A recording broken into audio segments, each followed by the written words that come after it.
Bismillah. Baik, teman-teman, saya mungkin ada cerita sedikit nih ya.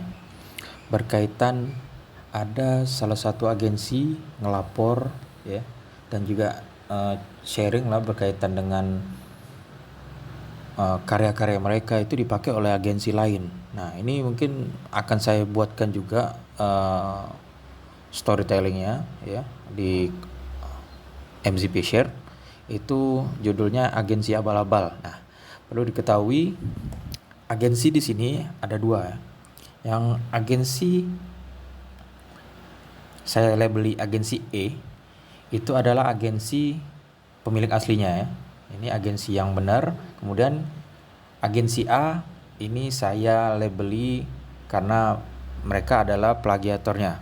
Nah, kasus semacam ini masih berkaitan dengan apa yang pernah saya angkat di blog, kemudian juga beberapa video berkaitan dengan pencurian portofolio, kemudian pencurian karya, kemudian plagiator, dan juga kesepakatan desain atau kerjasama ya MOU semacamnya dengan pihak kedua. Nah, oke. Jadi hal yang pertama akan saya bahas di sini adalah berkaitan dengan agensi A dan E. Oke. Sebagai disclaimernya, bahwa agensi E ini sudah mendaftarkan nama PT mereka ke pihak legalitas. Artinya PT ini sudah terdaftar secara hukum ya. Sedangkan agensi A belum. Nah, maka dalam hal ini sebagai cerita pertamanya, mereka pada awalnya ya, agensi E ini dibuat memang ya masih kecil-kecilan ya, kecil-kecilan dan mereka ini terdiri dari dua orang ya, dua orang anggotanya. Kemudian mereka buka lah semacam jasa desain kayak gitu. Dan berjalan beberapa waktu, mungkin sekitar 1 atau 2 bulan mereka jalan, mulai pasang iklan ya, semacam AdSense kayak gitu. Mereka pasang dan melejit ya, melejit orderan mereka sehingga mereka membutuhkan desainer baru atau untuk meng-hire desainer untuk membantu mereka ya menangani desain-desain dari klien ini. Nah, kemudian setelah mereka hire ini ya, hire desain baru, ini saya sebut A ya, desainer barunya. Setelah mereka dapatkan desainer baru, mereka langsung banyak bisa menggarap di situ dan ramai juga. Dan makin ramai, akhirnya mereka memutuskan untuk membutuhkan CS karena memang sudah tidak tidak bisa handle semua, terutama untuk masalah closing. Maka mereka rencana mau gunakan CS ya, atau customer service. Itu tujuannya biar bisa menangani semua klien-klien yang masuk. Nah, maka dari itu setelah mereka adakan diskusi antara agensi A dan si desainer A ini dengan status masih bisa dikatakan itu karyawan freelance mereka. Jadi si A ini tidak setuju kalau menggunakan agensi alias memang agensi atau CS di luar ya, di luar dari keperluan mereka lah kayak gitu. Ada semacam diskusi. Singkat cerita, si A ini menawarkan kepada si pemilik agensi A ini untuk daripada menggunakan meng-hire CS baru, lebih baik ke keluarga mereka aja alias kenalan ya. Jadi si A ini merekomendasi ke agensi A ini ya. Si A merekomendasikan 2 orang, kemudian setelah diadakan komunikasi untuk wawancara segala macam, akhirnya si agensi A ini setuju dengan usulan si A. Nah, setelah berjalan beberapa waktu, ada sedikit kejanggalan yang si agensi A ini lihat ya.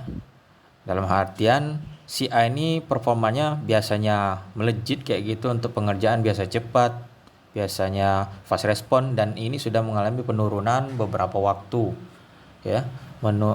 mengalami penurunan beberapa waktu, mulai dari slow respon, kemudian juga mereka sendiri nggak ini yang 2 orang tadi slow respon juga, kemudian target pengerjaan juga malah molor. Akhirnya banyak komplain-komplain yang masuk kepada pihak si agensi E ini. Nah, setelah punya usut, beberapa waktu berjalan, mulailah stop komunikasi karena si pihak A ini menyatakan mau keluar, kayak gitu kan, mau keluar dengan alasan mungkin dari sisi partnershipnya kurang, ya mungkin dari profit segala macam, ya ini masalah duit lah ujung-ujungnya, mungkin ada tidak cocok, akhirnya keluar. Nah, oke. Keluar dalam artian di sini dia diam-diam meninggalkan ini ya, tanpa ada ngomong sama sekali dengan pihak ini. Diam-diam membuat agensi, ya kan? Membuat agensi dengan label A. Tadi agensi A ini dengan 2 temannya tadi itu direkrut, ya kan? Dan tidak melanjutkan ke project-project yang si agensi E ini mulai. Nah, akhirnya project yang tadinya agensi E ini miliki akhirnya ditarik ke agensi A semua dengan alasan kayak gini, bahasa ya halus mereka, makasih udah dibantu untuk belajar marketingnya oleh si A tadi ke agensi E. Kayak gitu aja, tanpa ada bahasa apapun lagi, mungkin saya mau mengundurkan diri segala macam, dan akhirnya hilang kayak gitu. Oke, dengan ketentuan demikian si agensi E ini menyatakan ya, karena mereka sudah tahu juga mungkin karena kondisinya si A ini sudah membuka agensi baru, maka dengan bahasa si agensi E ini ngomong, silakan mau buka agensi ya, buka perusahaan silakan, kami tidak menghalang-halangi, tapi tolong jaga nama agensi E.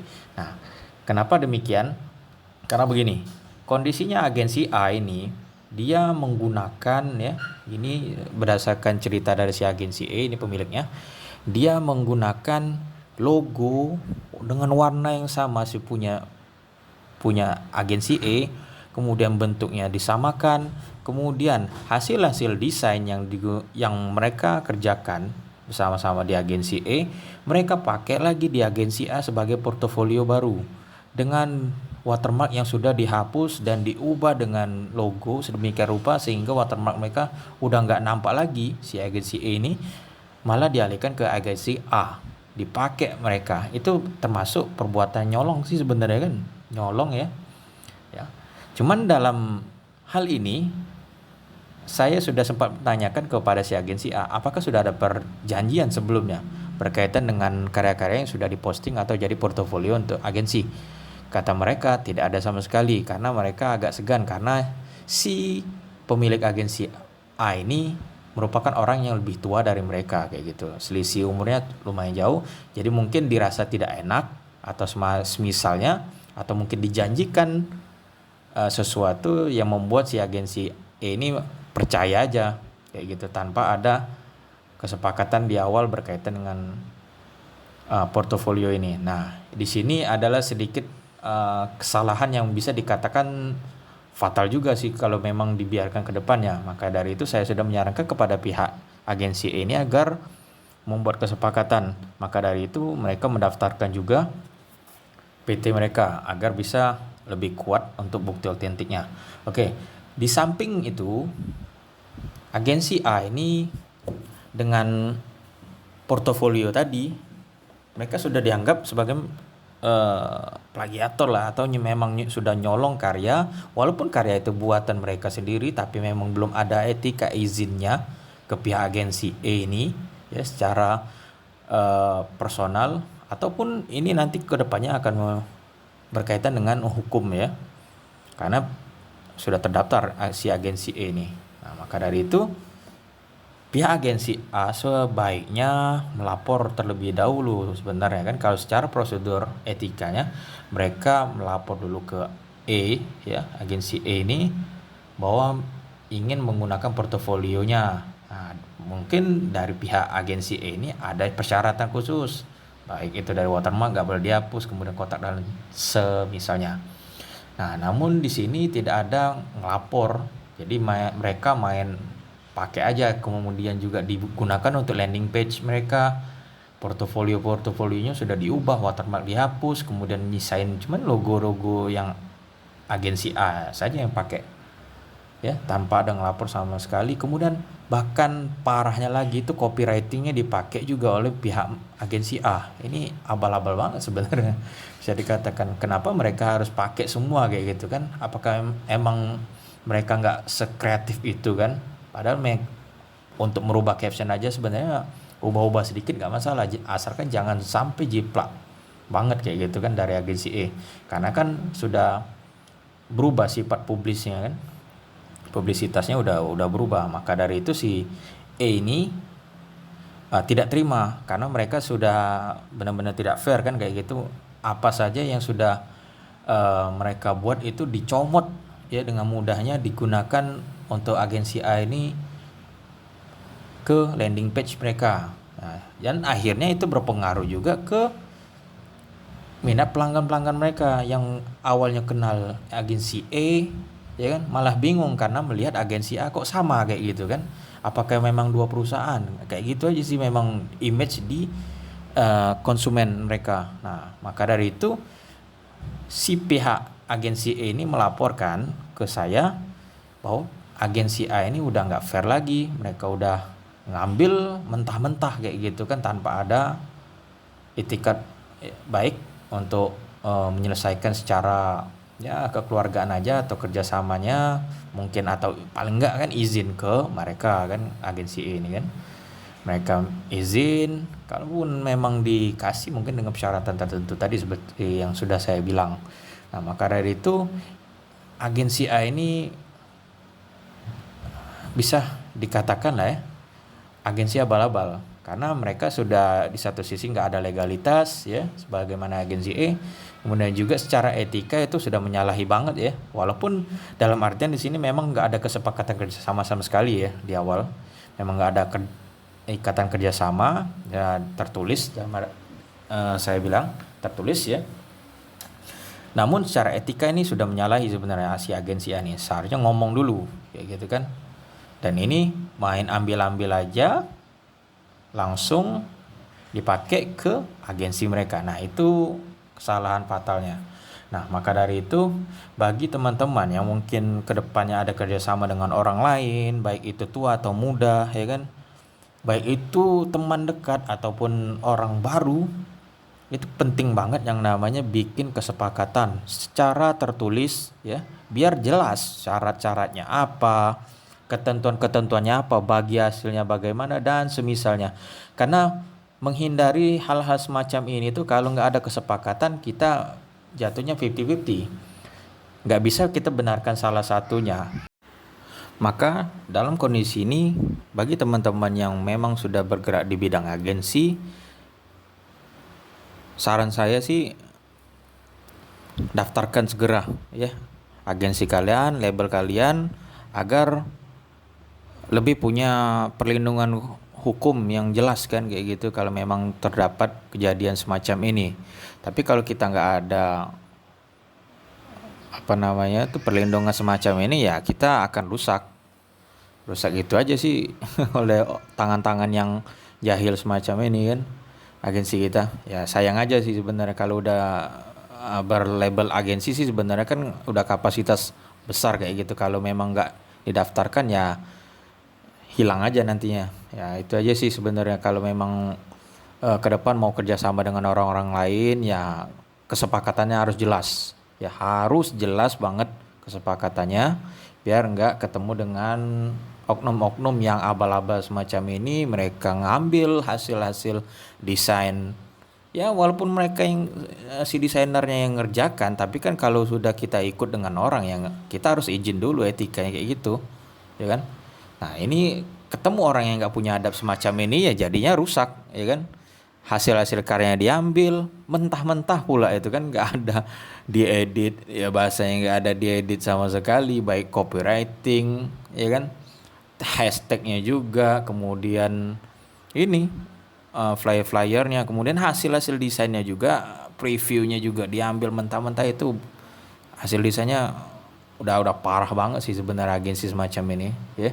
Ini bisa saya sebut juga agensi abal-abal tadi kan, agensi abal-abal karena mereka ya nggak punya etika, mereka udah bikin kayak gitu tanpa ada persetujuan dari pihak yang pertama tadi, ya kan, membuat agensi sendiri dan mengakui hasil karya, dalam tanda kutip mengakui hasil karya ini adalah yang mereka gunakan, padahal secara exposure atau promosi mereka itu hanya mengerjakan aja kan, bahasanya kan, yang mendapatkan klien-klien itu kan dari iklan si agensi A tadi.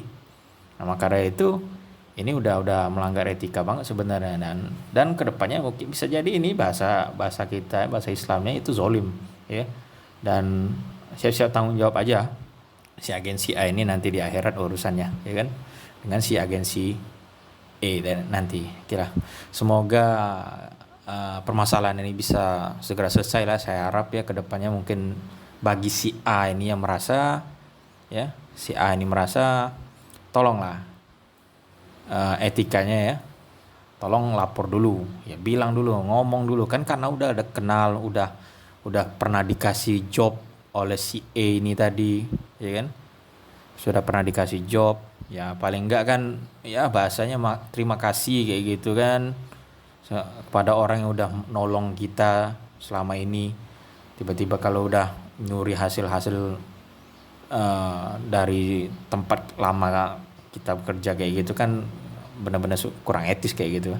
Oke lah, semoga sadar ya, semoga Allah sadarkan si agensi A ini biar halal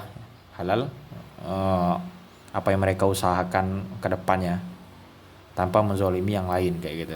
Oke, terima kasih. Mungkin itu saja sih ya, sedikit storytelling dari saya berkaitan dengan agensi abal-abal ini ya. Ini perperangan antara kedua belah pihak yang memang nggak ada perjanjian di awal sama sekali berkaitan kalau satu buka agensi dan semisalnya. Kayak gitu aja sih ya. Semoga dapat bermanfaat apa yang sudah saya sampaikan di sini dan bisa jadi pelajaran untuk kita semua